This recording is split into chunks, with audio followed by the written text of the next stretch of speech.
Bismillahirrahmanirrahim. Alhamdulillahi rabbil alamin.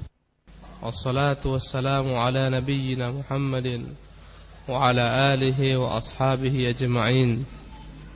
Amma ba'd. Makanatu ahli sunnati, makanatu ahli baitin nabiy sallallahu alaihi wasallam inda ahli sunnati wal jamaah. Para ikhwan yang dimuliakan Allah, kita akan melanjutkan pembahasan tentang i'tiqad Ahlus Sunnah terhadap sahabat-sahabat Rasulullah dan ahlu baiti Rasulullah.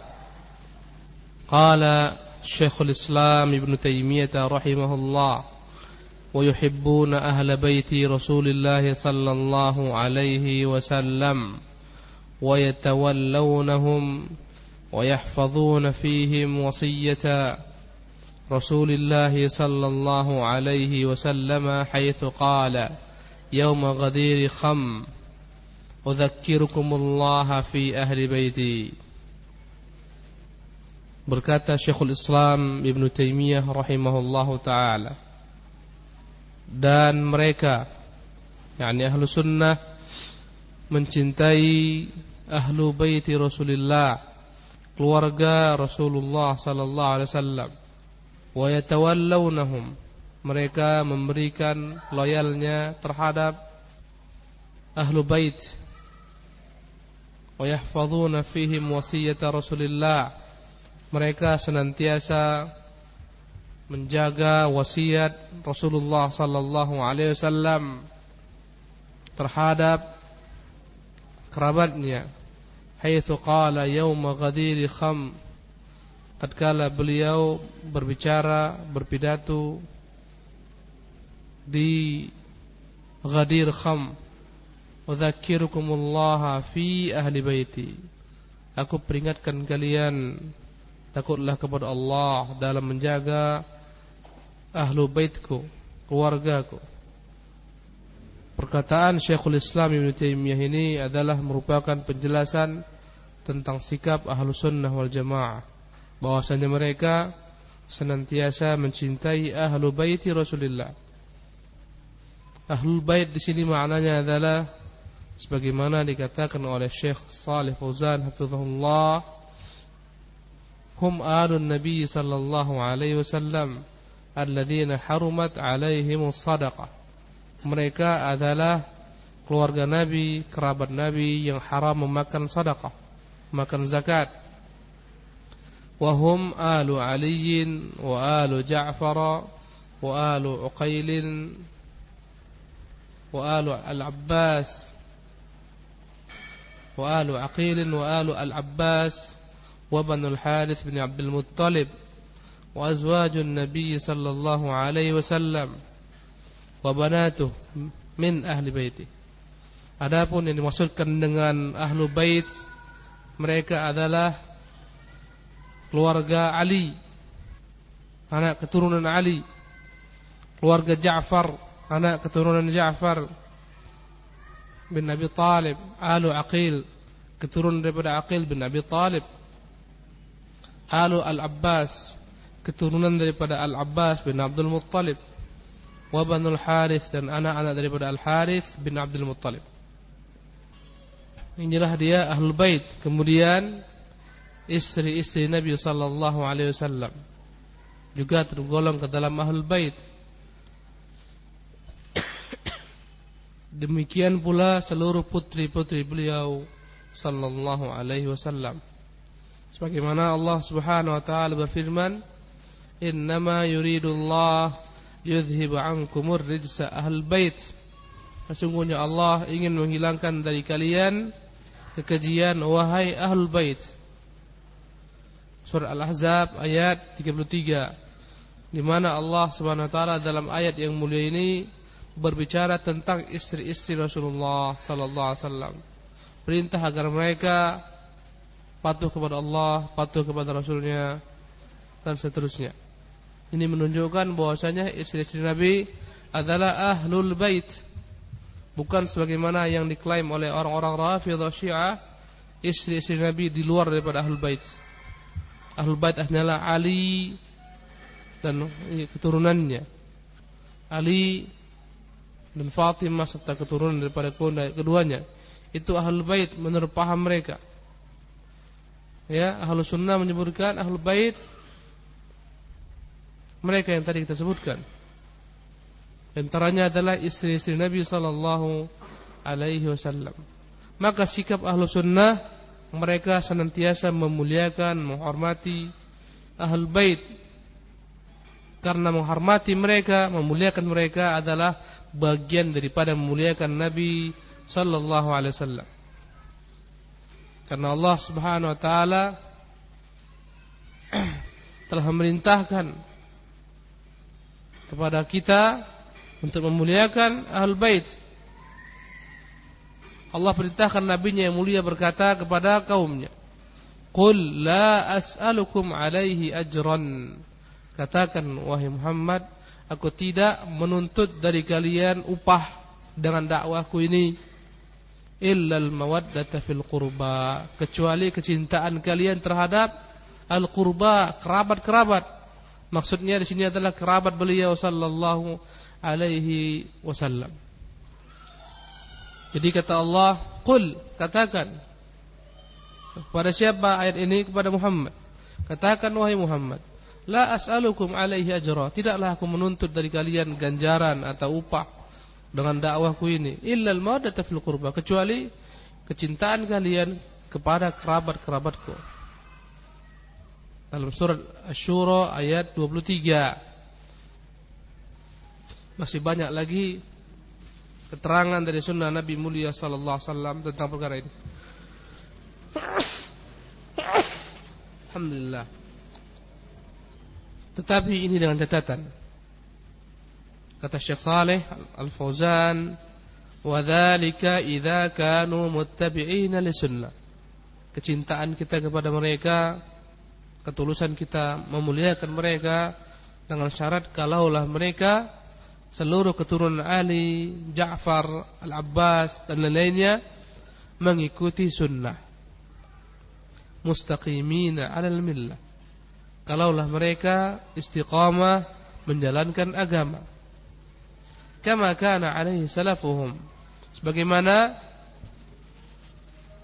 yang dilakukan oleh pendahulu mereka, ahlul bait yang terdahulu, seperti Abbas dan keturunannya, Ali dan keturunannya. Kecintaan kita kepada ahlul bait kalaulah mereka istiqamah di atas iman, istiqamah di atas sunnah, istiqamah mengikuti sunnah Nabi yang mulia sallallahu alaihi wasallam, istiqamah sebagaimana istiqamahnya kakek moyang mereka. Kalaulah sekarang ada ahlul bait, dan memang masih ada, kita mencintai mereka selama mereka istiqamah di atas Islam, di atas sunnah. Kalaulah mereka tidak di atas Islam, wal'iyadzubillah, kita membenci mereka sebagaimana kita membenci Abu Lahab, membenci Abu Talib, walaupun mereka paman Nabi, sama-sama anak Abdul Muttalib, tapi kita membenci mereka karena kekufuran mereka. Demikian pula orang-orang yang nasabnya dari keturunan ahlu baiti Rasulullah, tapi tata cara ibadah mereka, i'tiqad mereka menyelisihi akidah dan amalan ahlu baiti Rasulullah, maka kita membenci mereka. Walaupun mereka ahlu bait, walaupun mereka bergelar Al-Habib, ya, tidak berguna gelar, tidak berguna nasab, tidak berguna jalur keturunan, kalaulah seseorang tidak di atas Islam dan iman serta ketakwaan. Bersabda Rasulullah sallallahu alaihi wasallam, "Man batta'a bihi 'amaluhu lam yusri' bihi nasabuh." Barang siapa yang tidak beramal, berleha-leha, bersantai-santai, sesungguhnya dia tidak akan dapat mengejar ketertinggalannya hanya mengandalkan nasab saja. Kita tidak diajarkan dalam Islam bergantung dengan amalan nenek moyang kita. Tidak, wallahi. Setiap orang diperintahkan untuk beramal, mencari keselamatan untuk diri mereka masing-masing, bukan bergantung dengan amalan orang-orang terdahulu. Kata Allah, tilka ummatun qad khalat. Itu mereka adalah umat-umat yang telah berlalu. Laha ma kasabat walakum ma kasabtum. Mereka akan mendapatkan ganjaran dengan apa-apa yang mereka upayakan, dan kalian pun akan mendapatkan ganjaran dengan apa-apa yang kalian lakukan. Enggak ada gunanya kita berkata, kakekku nabi, aku keturunan orang saleh, aku keturunan Muhammad Rasulullah. Enggak ada gunanya selama tidak istiqamah di atas sunnah beliau sallallahu alaihi wasallam. Jadi kata Syekh Saleh Al-Fauzan, amma man khalafa sunnah wa lam yastaqim 'ala ad-din fa innahu la yajuzu mahabbatuh walau kana min ahli al-bait. Adapun orang yang menyelisih sunnah, buat bid'ah, tidak istiqamah di atas agama, meninggalkan kewajiban, mengerjakan maksiat, walaupun dia di depannya gelarnya Al-Habib, fa innahu la tajuzu mahabbatuh, tidak boleh kita mencintainya walaupun dia dari Ahlul Bait. Adapun perkataan Syekhul Islam tentang sikap Ahlus Sunnah terhadap Ahlul Bait, wa yatawallawnahum, dan mereka memberikan loyalnya kepada Ahlul Bait. Makna yatawallawnahum ay yuhibbunahum, mencintai Ahlul Bait. Wa yahfazuna fihim wasiyyata Rasulillah, mereka Ahlus Sunnah senantiasa istiqamah, konsekuen menjaga wasiat Rasul mereka yang mulia sallallahu alaihi wasallam.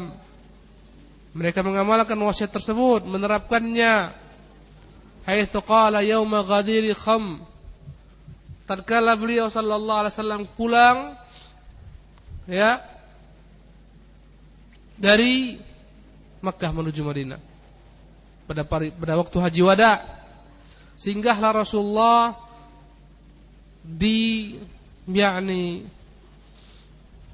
danau kecil yang disebut dengan nama Ghadir. Al-Ghadir artinya adalah danau kecil, dan Kham adalah nama yang dinisbatkan kepada seseorang. Boleh jadi dialah yang menemukan telaga tersebut, danau tersebut. Ketika mereka berhenti di tempat ini, di air ini, boleh jadi sebagian ulama menyebutkan makna daripada Kham adalah sebatang pohon kayu yang dihidup di dalam, di tepat di sisi telaga ini.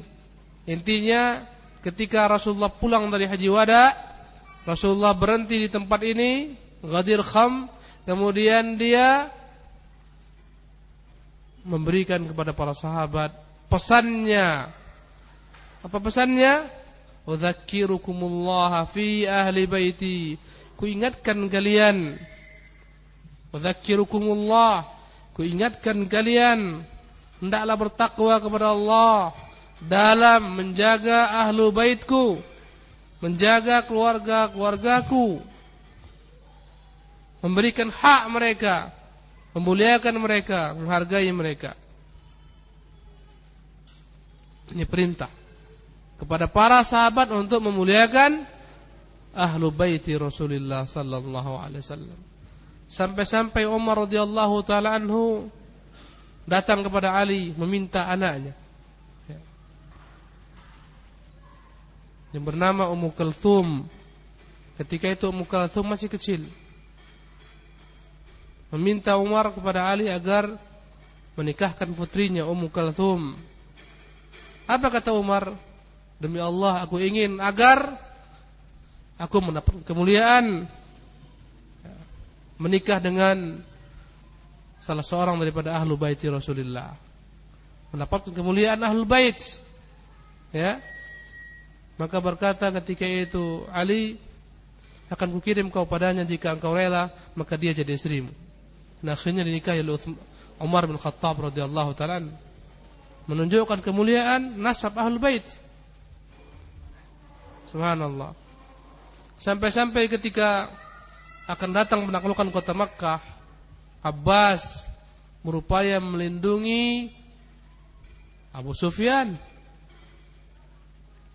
Sementara datang Umar bin Khattab dengan garangnya, berkata kepada Nabi yang mulia, "Ya Rasulullah, berikan aku perintah biar ku penggal kepala musuh Allah ini," maksudnya Abu Sufyan. Berkata ketika itu Abbas, "Diamlah engkau. Dia telah kuberikan bagian jaminan keamanan. Apakah mentang-mentang dia ini adalah merupakan kerabatku?" Maka ketika itu juga berkata Umar radhiyallahu taala, "Demi Allah, aku lebih mencintai keislaman dirimu daripada bapakku Khattab masuk Islam. Karena aku tahu bahwasanya Rasulullah lebih mencintai keislamanmu daripada keislaman bapakku Khattab. Maka aku lebih mencintai keislamanmu karena kecintaan Rasulullah sallallahu alaihi wasallam kepadamu sebagai pamannya." Ini semuanya menunjukkan kepada kita begitu tingginya kedudukan Ahlul Bait dalam Islam. Tapi kelak akan dibahas bahwa kecintaan kita kepada mereka bukan sampai pada tingkat ghulu, berlebih-lebihan, sebagaimana sikap ekstrim orang-orang Rafidhah, Syiah yang mengkultuskan Ahlul Bait sehingga akhirnya mereka mengkafirkan para sahabat-sahabat Rasulullah. Bahkan di antara mereka ada yang menyembah Ali bin Abi Thalib, sebagaimana firqah Sabaiyah yang dibuat oleh Abdullah bin Saba al-Majus yang menyembah Ali. Dan kelompok ini telah dibakar oleh Ali di masa beliau radhiyallahu ta'ala anhu arda. Sepakat para sahabat membakar kelompok ini. Cuma mereka mengingkari Ali, yang sepakat para sahabat untuk membunuh, mengeksekusi mati seluruh kelompok sesat ini karena mereka mengangkat Ali sebagai Tuhan. Mereka sepakat untuk membunuh kelompok ini seluruhnya, mengikut kelompok ini. Walaupun mereka tidak sepakat dengan cara membunuh yang diterapkan oleh Ali, membakar mereka. Waliyadzubillah. Ini kelompok yang paling sesat, namanya kelompok As-Sabaiyah, yang menganggap dalam diri Ali telah menitis ketuhanan, sifat-sifat ketuhanan, sebagaimana ungkapan orang-orang Nasrani terhadap siapa? Isa bin Maryam, waliyadzubillah. Ahlus Sunnah tidak sampai sifatnya ekstrim, mengkultuskan mereka, menganggap mereka ma'asum, tidak. Sebagaimana orang-orang Rafidhah yang menganggap Ahlul Bait semuanya ma'asum, terpelihara daripada dosa-dosa. Mereka bahkan memiliki hak untuk memasukkan siapa-siapa yang mereka kehendaki ke dalam surga atau ke dalam neraka, waliyadzubillah. Kita lanjutkan. Wa qala aidan lil Abbas ammihi wa qad ishtaka ilayhi anna ba'd Quraisy yajfu bani Hashim faqal walladhi nafsi biyadihi la yu'minuna hatta yuhibbukum lillahi wa liqarabati. Ahlus Sunnah juga mengimani sabda Nabi sallallahu alaihi wasallam ketika pamannya Abbas mengadukan sikap orang-orang Quraisy yang merendahkan Ahlul Bait, merendahkan Bani Hashim, keturunan daripada Hashim. Hashim adalah merupakan buyutnya Nabi sallallahu alaihi wasallam. Ya. Kakek Nabi Abdul Muttalib, buyutnya Hashim. Bani Hashim maknanya anak-anak Hashim. Anak-anak Abdul Muttalib semuanya Bani Hashim. Anak-anak Hashim, ya. Di antaranya Abdul Muttalib, di antaranya Al-Harits. Semua anak-anak ini adalah Ahlul Bait ketika mereka masuk Islam, beriman kepada Allah dan Rasul-Nya. Tatkala Quraisy tidak memberikan hak-hak Ahlul Bait, tidak menyambung silaturahmi kepada Ahlul Bait, maka datanglah Al-Abbas mengadukan sikap mereka kepada Nabi yang mulia sallallahu alaihi wasallam. Maka Nabi bersabda, "Walladzi nafsi biyadihi." Nabi bersumpah demi yang jiwaku di tangannya, yakni Allah. Demi Allah yang mana jiwaku di tangannya, ini sumpah.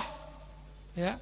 La yu'minun, mereka tidak akan pernah beriman. Maksudnya adalah al-imanul kamil wajib. Mereka tidak akan pernah beriman dengan keimanan yang sempurna. Keimanan yang sempurna. Hatta yuhibbukum lillahi wa liqarabati. Sampai mereka mau mencintai kalian, keturunan Bani Hashim, lillah, karena Allah. Karena Allah maksudnya karena Allah perintahkan mereka demikian, memuliakan ahlul bait wa liqarabati. Yang kedua, karena mereka adalah kerabat-kerabatku. Demi Allah tidaklah mereka beriman sampai mereka mencintai kalian, wahai ahlul bait, lillah. Maksudnya dalam rangka mencari wajah Allah, ikhlas karena Allah SWT, karena Allah perintahkan mereka demikian.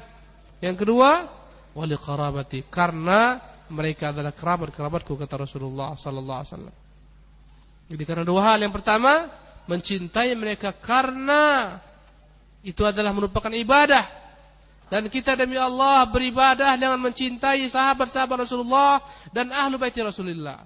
Dan kita demi Allah bermaksiat bahkan sampai kepada kufur kalau kita membenci para sahabat-sahabat Rasulullah sallallahu alaihi wasallam.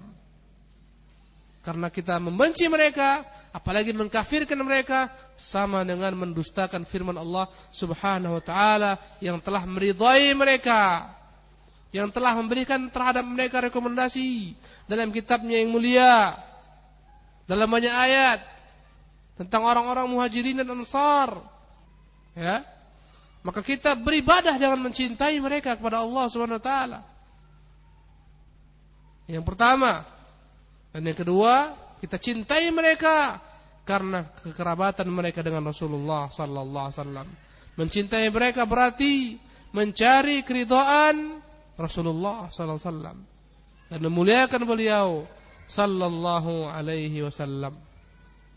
Kemudian berkata Syekhul Islam Ibnu Taimiyah rahimahullah, wa qala, dan Rasulullah juga bersabda, Inna Allah astafa Bani Ismaila wastafa min Bani Ismaila Kinanah wastafa min Kinanata Quraisyan wastafa min Quraisyin Bani Hashimin wastafani min Bani Hashim. Rawahu Muslim. Anwa'ilah bin Lasqa, Anwathilah bin Lasqa. Bersabda Rasulullah sallallahu alaihi wasallam, sesungguhnya Allah telah memilih Bani Ismail. Kemudian Allah pilih lagi dari Bani Ismail Kinanah. Dan Allah memilih lagi dari Kinanah Quraisy. Dan Allah memilih aku daripada Quraisy bin Hashim. Kata Rasulullah, dan Allah telah memilih Quraisy daripada Kinanah. Kemudian Allah telah memilih Hashim dari Quraisy, dan Allah memilihku daripada Bani Hashim.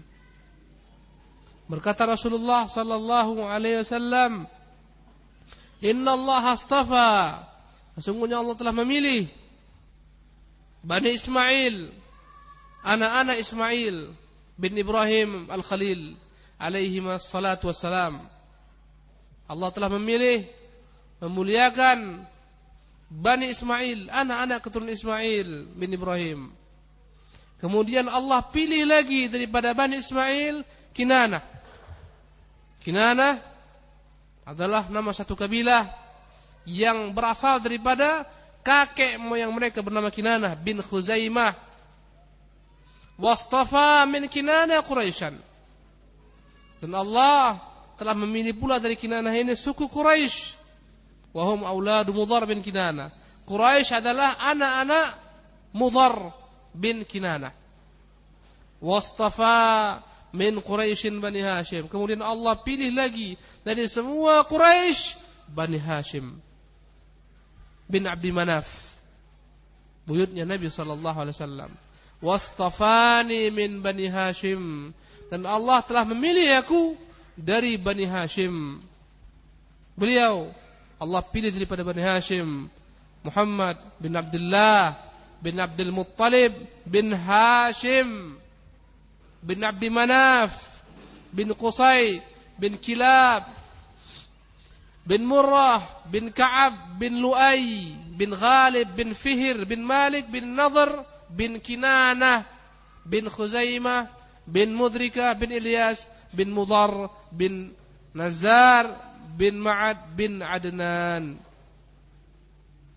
Yang perlu kita ambil di sini sebagai syahid, hadis ini menunjukkan keutamaan bangsa Arab. Wallahi bangsa Arab lebih Allah muliakan dari bangsa Ajam kalau mereka beriman kepada Allah Subhanahu wa taala. Kalau andai kata mereka kufur, maka tentunya orang-orang Ajam lebih utama daripada bangsa Arab. Bilal itu orang Ajam, lebih utama daripada Abu Lahab, bangsa Arab. Ya, maka janganlah orang-orang berbangga dengan nasabnya. Saya keturunan Arab. Gak guna membanggakan nasab jika tidak diiringi dengan amal. Tapi andai kata mereka beriman, bertakwa, dibandingkan dengan seorang Ajam yang beriman bertakwa, mereka lebih utama di sisi Allah Subhanahu wa taala. Kita harus tunduk, menerima kepada ketentuan Allah Subhanahu wa taala ini. Sebagaimana kita harus terima ketika Allah memilih Baitullahil Haram, Makkah Mukarramah sebagai rumahnya. Sebagaimana Allah memilih Al-Masjidin Nabawi dengan segala macam keutamaannya. Semua kita harus menerima ketentuan Allah Subhanahu wa taala. Wa rabbuka yakhluqu ma yasha'u wa yakhtar. Dan Rabbmu, Dia yang mencipta apa-apa yang Dia kehendaki dan Dia yang memilih. Enggak boleh kita merasa iri. Kenapa di Mekah Allah ciptakan Baitullahil Haram? Kenapa enggak di Batam? Kenapa diturunkan Nabi kepada bangsa Arab, bukan kepada bangsa Indonesia? Semuanya adalah merupakan fadlun minallahi wa ni'mah, karunia Allah dan nikmat Allah Subhanahu wa taala. Ketika orang-orang Taif, orang-orang Makkah, petinggi-petinggi Quraisy merasa iri diturunkan risalah kepada Nabi sallallahu alaihi wasallam, maka Allah mengatakan, ahum yaqsimuna rahmat rabbik? Apakah mereka yang membagi-bagi rahmat Tuhan? Nahnu qasamna bainahum ma'isyatahum fil hayatid dunya. Padahal kami yang telah bagi-bagi rezeki mereka dalam kehidupan dunia ini. Maka kita enggak boleh iri. Sebagaimana orang-orang Mu'tazilah yang mengingkari hadis-hadis tentang al-a'immatu min Quraisy, yang berhak menjadi imam adalah bangsa Quraisy ketika mereka mampu.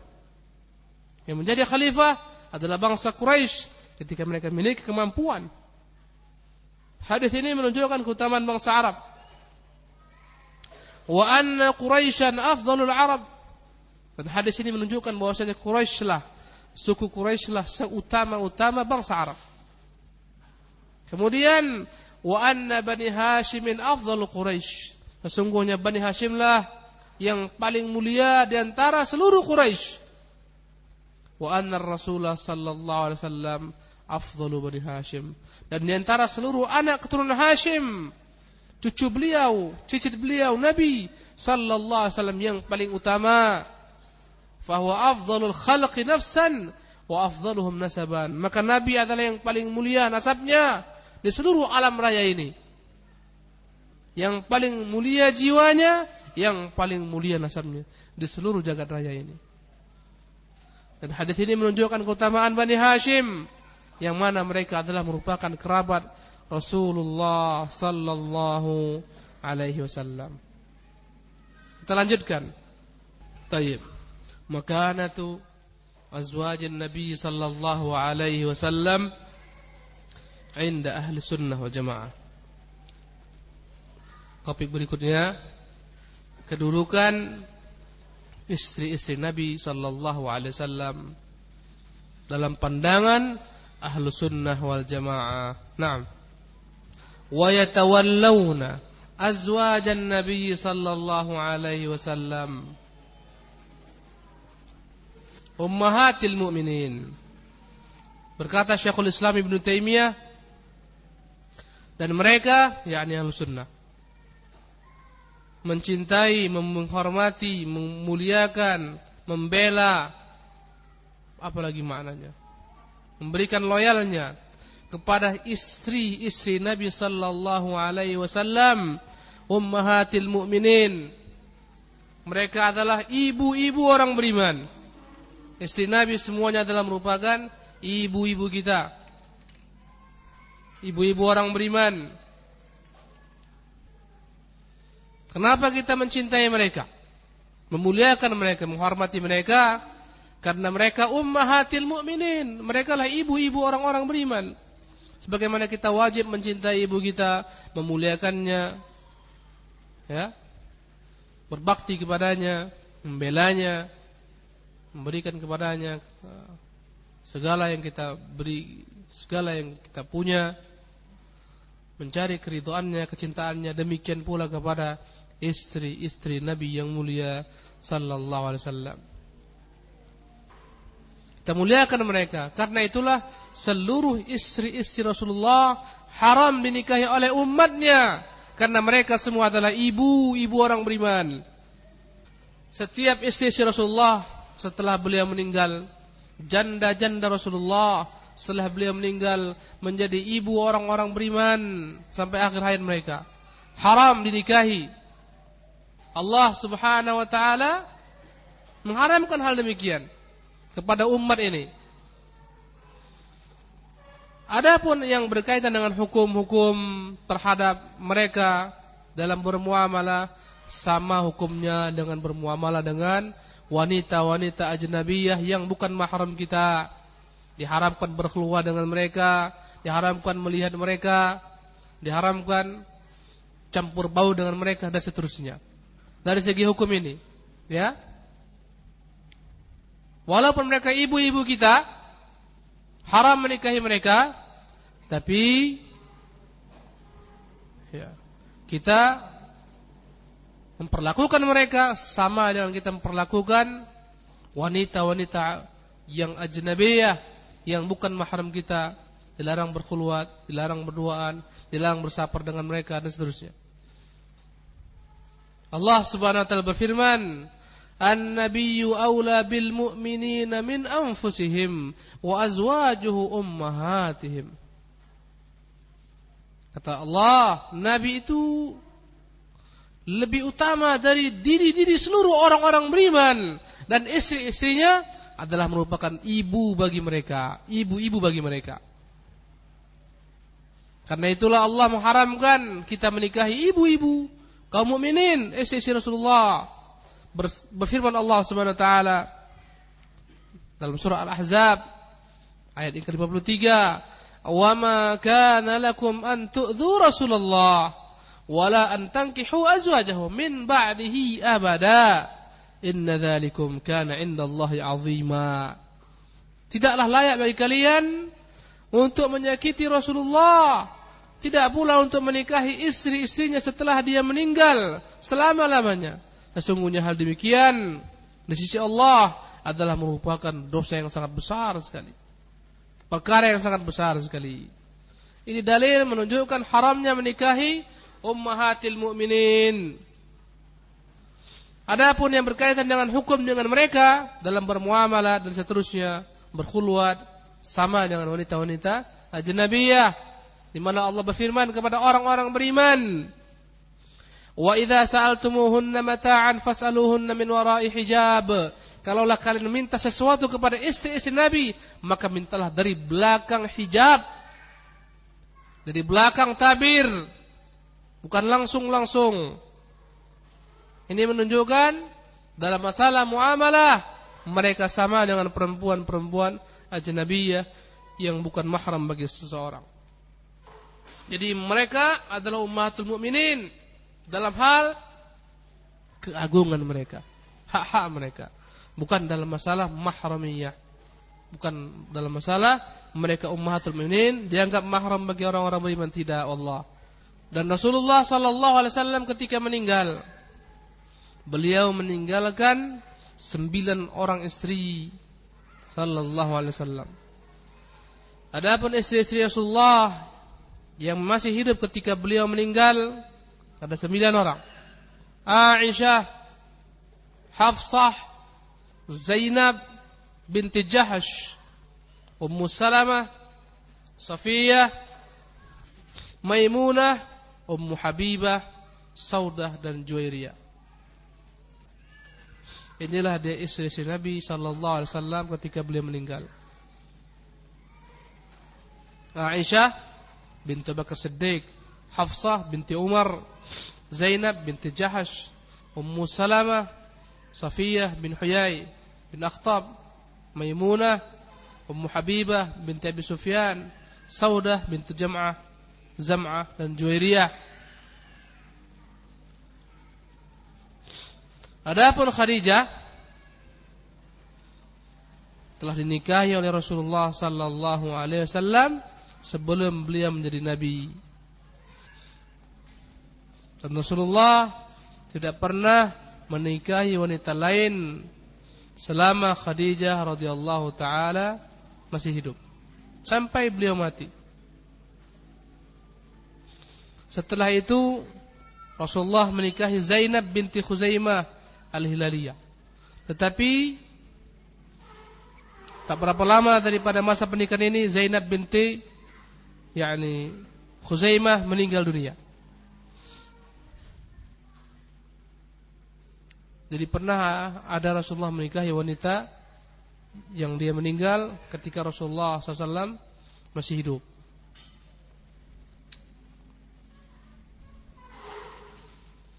Seluruhnya jika digabungkan menjadi 11, 9 tambah satu tadi, ya, dan tambah dengan Khadijah radhiyallahu taala anha, tambah Zainab binti Huzaimah Al-Hilaliyah dan tambah Khadijah, seluruhnya berjumlah berapa? 11 istri Rasulullah sallallahu alaihi wasallam. Terdapat perselisihan di antara para ulama tentang Raihanah, apakah dia menjadi istri Nabi atau dia adalah merupakan budak Nabi sallallahu alaihi wasallam. Berkata Syekhul Islam Ibnu Taimiyah, "Wa yu'minuna bi annahunna azwajuhu fil akhirati khususan Khadijah radhiyallahu anha ummu aktsari auladihi wa awwalu man amana bih wa 'adadah ala amrih wa kana laha minhu al-manzilah al-'aliyah." Berkata Syekhul Islam, wa yu'minun, dan mereka ahlu sunnah beriman, ahlu sunnah wal jamaah beriman, bi annahunna azwajuhu fil akhirah, bahwasanya mereka semua istri-istri Nabi adalah merupakan istri beliau kelak di akhirat. Subhanallah. Ini menunjukkan bahwa seluruh istri-istri Nabi mereka ahlu surga, menjadi istri Nabi di akhirat. Ini adalah merupakan keutamaan mereka. Khususan Khadijah radhiyallahu anha. Lebih khusus lagi di antara mereka adalah Khadijah binti Khuwailid radhiyallahu taala anha. Khadijah memiliki banyak keutamaan. Di antaranya disebutkan di sini oleh Syekhul Islam Ibnu Taimiyah bahwasanya Khadijah adalah ibu bagi kebanyakan anak Nabi sallallahu alaihi wasallam. Semua anak Nabi yang 6 dari Khadijah. 1 dari seorang budaknya Maria Al-Qibtiyah yang bernama Ibrahim. Adapun selainnya Qasim, Tahir, Zainab, siapa lagi? Ummu Kulthum, Ruqayyah dan Fatimah. Keenamnya adalah anak Khadijah binti Khuwailid radhiyallahu taala anha. Kecuali Ibrahim yang meninggal kecil juga. Di antara kekhususan Khadijah, ya, berkata Syekhul Islam rahimahullah taala,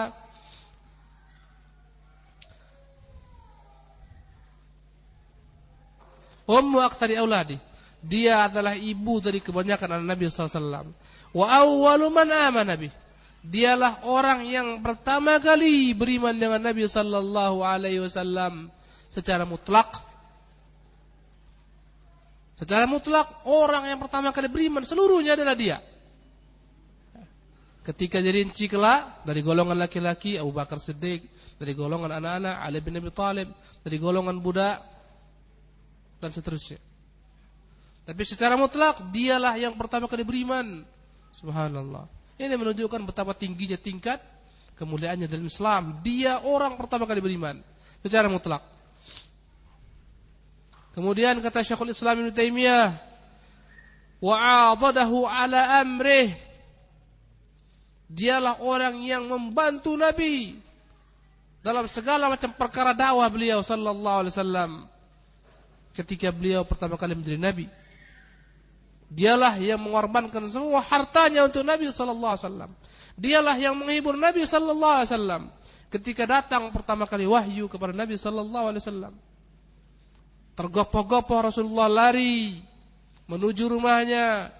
Begitu kagetnya Rasulullah ketika melihat Jibril dalam bentuk wujudnya yang asli, memiliki 600 sayap yang besarnya sebesar, subhanallah, yang besarnya memenuhi langit, memiliki 600 sayap. Begitu khawatirnya Nabi terhadap dirinya, maka dia berlari ke rumahnya, berkata kepada istrinya Khadijah binti Khuwailid, zammiluni, zammiluni, selimuti aku, selimuti aku. Begitu perhatiannya Khadijah, dia bawa suaminya yang mulia ini Rasulullah ke anak pamannya Waraqah bin Naufal, yang ketika itu adalah seorang yang hanif dari golongan ahlu kitab, beragama Nasrani, yang membaca kitab Taurat, ya, menulis Taurat. Maka ketika diceritakan berita kedatangan Jibril kepada Nabi di Gua Hira, berkatalah ketika itu Waraqah, ya, sesungguhnya yang telah turun kepadamu adalah An-Namusul Akbar alladzi nazala ala Musa. Jibril yang telah turun kepada Musa. Ya. Ketika Rasulullah mengadu kepada Khadijah tentang apa yang dia lihat, apa jawaban Khadijah? Kalla la yukhzika Allahu abada. Sekali-kali tidak. Tidak akan mungkin Allah menghinakanmu. Innaka latasilur rahim. Bagaimana engkau dihinakan? Engkau menyambung silaturahmi. Engkau membantu orang-orang yang kesusahan. Ya. Dan seterusnya diberikan Khadijah keutamaan-keutamaan Rasulullah sallallahu alaihi wasallam. Ini peran dia ketika wahyu datang. Belum lagi hartanya semuanya diserahkan kepada Nabi. Dipersilahkan kepada Nabi mempergunakannya untuk dakwah Islam. Subhanallah. Kemudian berkata Syekhul Islam rahimahullah, wa kana laha minhul manzilah al-aliyah. Dan sesungguhnya adalah Khadijah memiliki tempat yang begitu tinggi di dalam hati Nabi sallallahu alaihi wasallam, di sisi Nabi sallallahu alaihi wasallam. Betapa Rasulullah mencintai Khadijah, betapa seringnya Rasulullah memuji-muji Khadijah sehingga cemburu Aisyah radhiyallahu taala anha. Tidak pernah Aisyah cemburu kepada orang yang lebih dahsyat cemburunya, melainkan kepada orang yang telah meninggal. Kepada siapa? Khadijah, bukan yang hidup. Yang hidup enggak ada imbangnya. Cemburu kepada orang yang telah meninggal. Subhanallah. Ketika Rasulullah memujinya, cemburu Aisyah radhiyallahu taala anha. Kenapa kau sebut-sebut perempuan tua yang telah meninggal? Berkata Rasulullah, sesungguhnya dia memberikan kepadaku anak, engkau tidak bisa memberikan kepadaku anak. Sesungguhnya dia dengan hartanya membela Islam. Dan seterusnya Rasulullah sebutkan keutamaan-keutamaan. Subhanallah. Ini keutamaan Khadijah radhiyallahu taala anha wa ardhaha. Kemudian berkata Syekhul Islam, was-Siddiqah bintus Siddiq radhiyallahu anha. Masuklah ke dalam kekhususan Yang lebih tinggi kewajiban kita untuk memuliakannya, mencintainya. As-Siddiqah binti Siddiq, perempuan yang jujur, anak daripada seorang yang jujur, Aisyah binti Abu Bakar Siddiq radhiyallahu taala anha. Allati qala fiha an-nabiy sallallahu alaihi wasallam, yang mana telah berkata Nabi sallallahu alaihi wasallam memuji keberadaan Aisyah radhiyallahu taala anha dibandingkan seluruh wanita-wanita. Bersabda Rasulullah sallallahu alaihi wasallam, "Fadlu Aisyata 'ala an-nisa'i ka fadli ats-tsaridi 'ala sa'iri at-ta'am." Rawahul Bukhari Muslim. Bersabda Rasulullah sallallahu alaihi wasallam, keutamaan Aisyah atas seluruh wanita sama dengan keutamaan makanan yang lengkap porsinya. Daging, ya,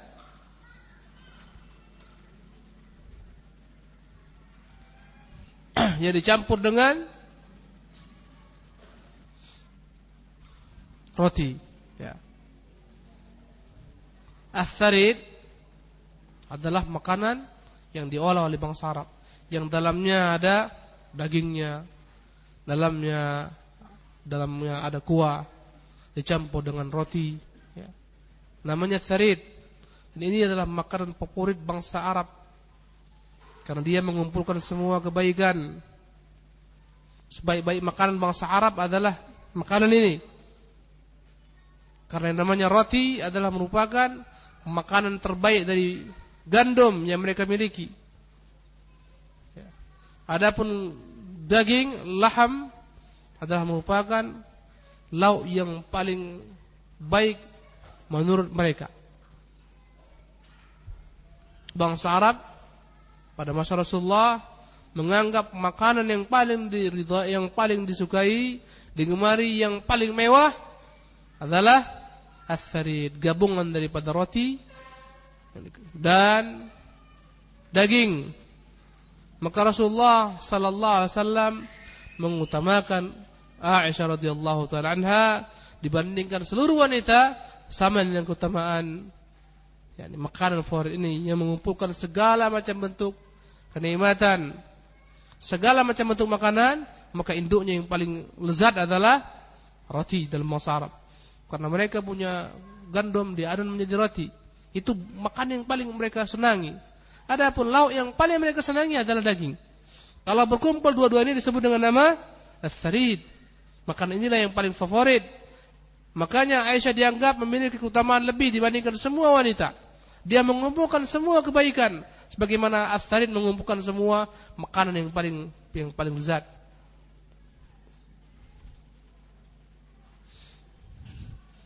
Namanya adalah Aisyah binti Abu Bakar Siddiq radhiyallahu taala anha.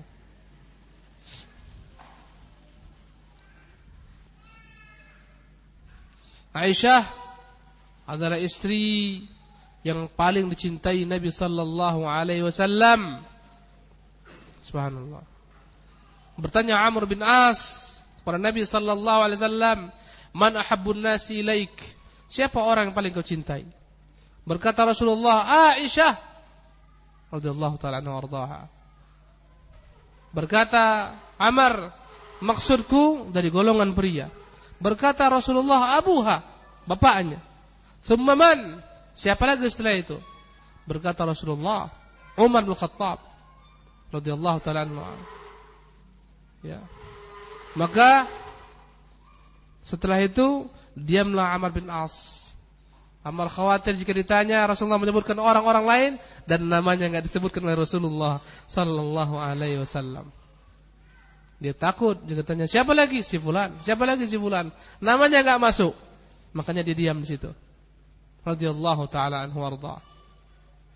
Ini menunjukkan keutamaan Aisyah radhiyallahu taala anha. Komplain istri Rasulullah sallallahu alaihi wasallam kepada anaknya Fatimah radhiyallahu taala anha. Dan umur antara Fatimah dengan Aisyah tidaklah jauh. Maka datanglah mereka kepada Fatimah mengatakan, "Ya Fatimah, pergilah kau kepada bapakmu. tolong ceritakan kepadanya masalah kami ini. Dia terlampau berlebihan terhadap istrinya yang satu itu, Aisyah radhiyallahu taala anha. Bicaralah dengan bapakmu. Datanglah ketika itu Fatimah radhiyallahu taala anha warḍaha, melaporkan apa-apa yang disebutkan oleh istri Rasulullah. Apa jawaban Rasulullah sallallahu alaihi wasallam? Ya Fatimah, cintailah orang yang kucintai. Selesai perkara. Cintai orang yang kucintai. Subhanallah. Wa annahu lam yatazawwad bikran ghairaha. Di antara keutamaan Aisyah radhiyallahu taala anha bahwasanya Nabi tidak pernah menikahi seorang perempuan pun yang berstatus perawan kecuali dia semata. Pernah Aisyah radhiyallahu taala anha sedang berbincang-bincang dengan Nabi, maka dia bertanya, "Ya Rasulullah, jika ada rumputan yang belum pernah dijamah manusia, belum pernah di sana dibawakan ternak-ternak untuk mamah di sana, dan ada rumputan yang pernah dijamah manusia, yang pernah di sana turun ternak-ternak, yang mana kau pilih untuk ternakmu?" Berkata Rasulullah, tentunya rumputan yang tidak pernah dijamah, yang tidak pernah singgah di sana para pengembala. Ya. Ini adalah merupakan bahasa kiasan Aisyah radhiyallahu taala anha menunjukkan keutamaan dirinya, bahwasanya dia semata yang dinikahi Rasulullah SAW dalam keadaan perawan, dan selainnya semuanya dalam status janda. Dan ini adalah merupakan hal yang perkuat kepada kita bahwasanya Nabi sallallahu alaihi wasallam bukanlah menikahi seluruh istri-istrinya karena dengan dasar kebutuhan syahwat biologis semata. La wallah. Dia nikahi seperti Saudah dalam keadaan yang telah tua, dengan umurnya yang telah tua, dengan bodinya yang yang telah tua renta, dan dia gemuk orangnya. Semuanya dalam rangka untuk kemaslahatan mereka.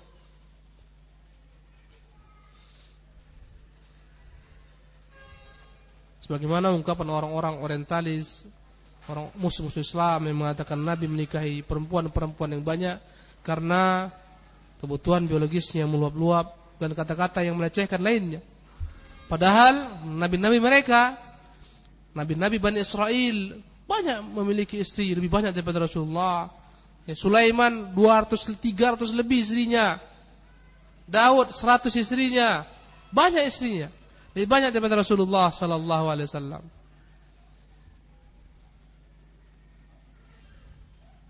Kemudian di antara keutamaan Aisyah radhiyallahu taala anha bahwasanya wahyu sering turun ketika Rasulullah sallallahu alaihi wasallam berada di rumah Aisyah, berada di dalam kamar beserta Aisyah radhiyallahu taala anha.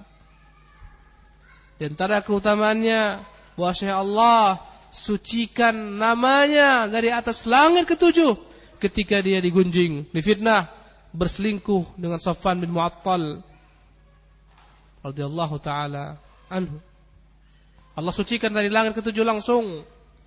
Turun berita dari langit yang menyatakan Aisyah bersih daripada semua tuduhan. Yang disebut dengan nama Al-Mubarra'ah, yang Allah sucikan langsung. Subhanallah. Kemudian di antara keutamaan Aisyah adalah merupakan afqahu nisaihi sallallahu alaihi wasallam. Adalah merupakan perempuan yang paling cerdas, yang paling banyak ilmunya di antara istri Rasulullah, bahkan di antara seluruh kaum wanita di muka bumi ini. Subhanallah. Dari golongan orang-orang beriman. Bahkan senior-senior sahabat jika kesulitan dalam suatu perkara akan bertanya kepada Aisyah radhiyallahu taala anha warḍaha. Subhanallah. Di antara keutamaannya Rasulullah meninggal di rumahnya. Rasulullah meninggal dalam pangkuannya radhiyallahu taala anha warḍaha.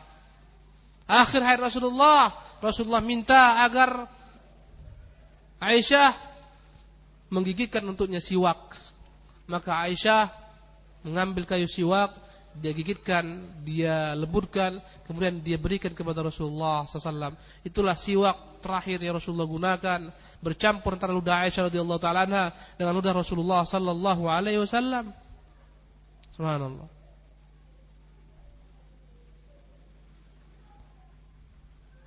Kemudian di rumah tersebutlah dikuburkan Rasulullah sallallahu alaihi wasallam, dan masih banyak segudang daripada keutamaan Aisyah radhiyallahu taala anha.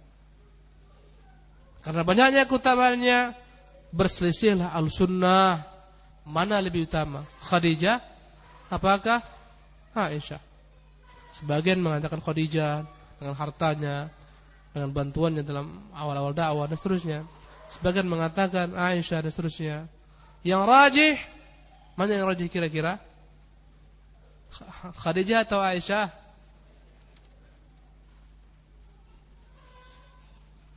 Yang rajih fihi tafsil. Yang rajih jawabannya harus dirinci. Sebelum Khadijah meninggal, maka yang paling utama adalah Khadijah. Setelah Khadijah meninggal, maka yang paling utama adalah Aisyah, dan masing-masing memiliki keutamaan-keutamaan.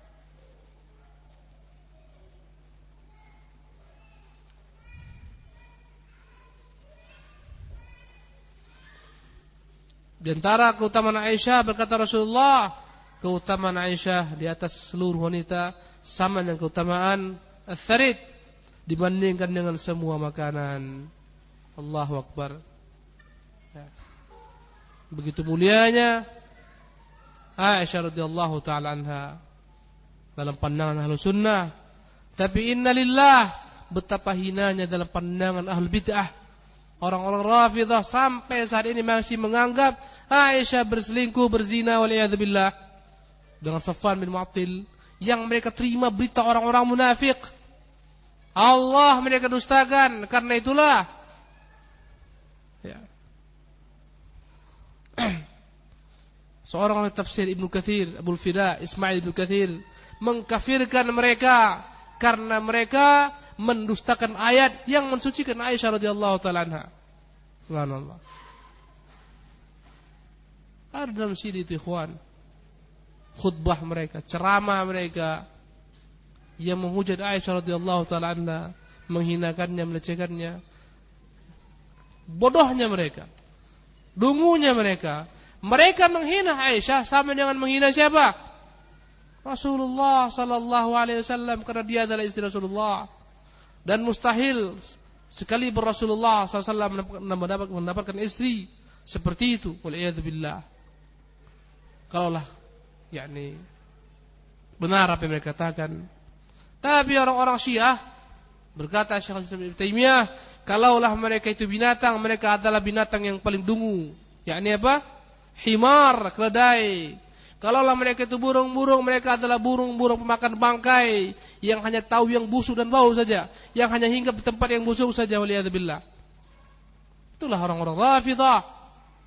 Ya. Na'udzubillah min dzalik. Ikhwani rahimanillah wa iyyakum ajma'in. Demikianlah kajian kita hari ini, insyaallah taala. Kesempatan yang akan datang kita akan lanjutkan pembahasan tentang masalah sikap Ahlus Sunnah Jamaah terhadap Ahlul Bid'ah yang mereka tersesat dalam menyikapi sahabat-sahabat Rasulullah sallallahu alaihi wasallam. Aqulu qawli hadza wa astaghfirullah li wa lakum wa atubu ilaihi wa sallallahu wa sallam ala nabiyyina Muhammadin wa akhir da'wana alhamdulillahi rabbil alamin.